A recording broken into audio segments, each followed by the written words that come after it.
Snipping toll, এই টোলটা open করবেন। Open করার পর এখানে মাইনাস করে দেবেন টোলটা। এখন আপনি যে অংশটুকু স্ক্রিনশট নিতে চান, যেমন ধরুন আমি এই পিকচারটার এতটুকু স্ক্রিনশট নেব, তো এই টোলটা আমি এখান থেকে ওপেন করে নেব। এখান থেকে নিউ এখান থেকে নিউতে ক্লিক করবেন। এখন আমি এই পিকচারটার এতটুকু স্ক্রিনশট নেব, এখানে ফাইলে ক্লিক করে সেভ করে নেবেন। আমি সেভ করে নেব। আমার ভিউয়ার, আসসালামু আলাইকুম। আজকে দেখাবো কোনো অ্যাপ ছাড়া খুব সহজে কিভাবে আপনারা কম্পিউটারে স্ক্রিনশট দিতে পারবেন।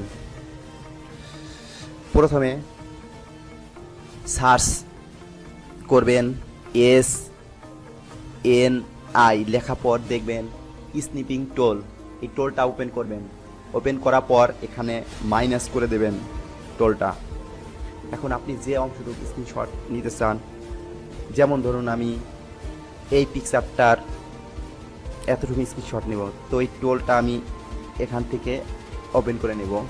এখান থেকে নিউ এখান থেকে নিউতে ক্লিক করবেন। এখন আমি এই পিকচারটার এতটুকু স্ক্রিনশট নেব,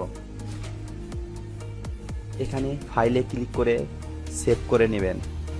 আমি সেভ করে নেব আমার ডেস্কটপে। এখানে আমি এই নামটাই দিলাম। এখন আমার স্ক্রিনশট হয়ে গেছে। এই দেখুন, আমি যে অংশটুকু স্ক্রিনশট দিতে চেয়েছি সে অংশটুকু হয়ে গেছে। যদি আমার ভিডিও আপনার ভালো লেগে থাকে তাহলে আমার চ্যানেলটি সাবস্ক্রাইব করবেন। ধন্যবাদ।